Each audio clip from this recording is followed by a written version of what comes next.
कराची में कुत्ते को हलाक करने के इल्जाम में 5 अफराद के खिलाफ मुकदमा दर्ज कर लिया गया। एडिशनल डिस्ट्रिक्ट एंड सेशन जज चिरकी की अदालत में शहरी रियाज हुसैन की जानिब से तौहीन अदालत की दरख्वास्त दायर की गई थी, जिसमें कहा गया था कि अदालती हुक्म के बावजूद पुलिस ने मुकदमा दर्ज करने से इनकार कर दिया। अदालत ने 6 जून को SHO फिरोजाबाद को पुलिस एहलकार समेत 5 मुल्जिमान के खिलाफ मुकदमा दर्ज करने का हुक्म दिया था। आज केस की समाअत के दौरान SHO फिरोजाबाद ने 5 अफराद के खिलाफ FIR की कॉपी अदालत में पेश कर दी, जिसमें पुलिस एहलकार अली हसन, मुस्तफा वहीद अली और खालिद को नामजद किया गया है। मुद्दई मुकदमे का कहना है कि मुल्जिमान से कुत्ते के मामले पर तल्ख कलामी हुई थी। मुल्जिमान ने मुझे धमकी दी थी कि तुम्हारा कुत्ता चंद दिन का मेहमान है। 10 फरवरी को मुल्जिमान ने मेरा कुत्ता चोरी किया, जिसके 2 दिन बाद मेरा कुत्ता हिल पार्क की कचरा कुंडी में मुर्दा हालत में पाया गया। शहरी रियाज हुसैन का कहना था कि कुत्ते का सीना जला हुआ था। मुल्जिमान ने बेदर्दी से इसको हलाक कर दिया।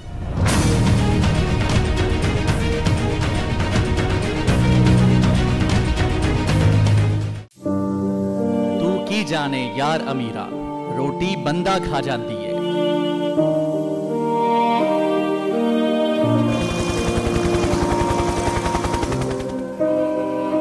उदास आंखें, चेहरों पर मायूसी, दिलों में अब भी प्यारों के बच जाने की आस। मेरी दरखास्त है वज़ीर आज़म अगे जल्दी तो जल्दी मेरे बच्चे की तलाश की जाए।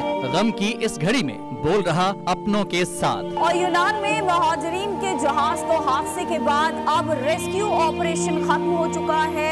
सहाफती फराइज को निभाते हुए पहुंचाई हर खबर अवाम तक।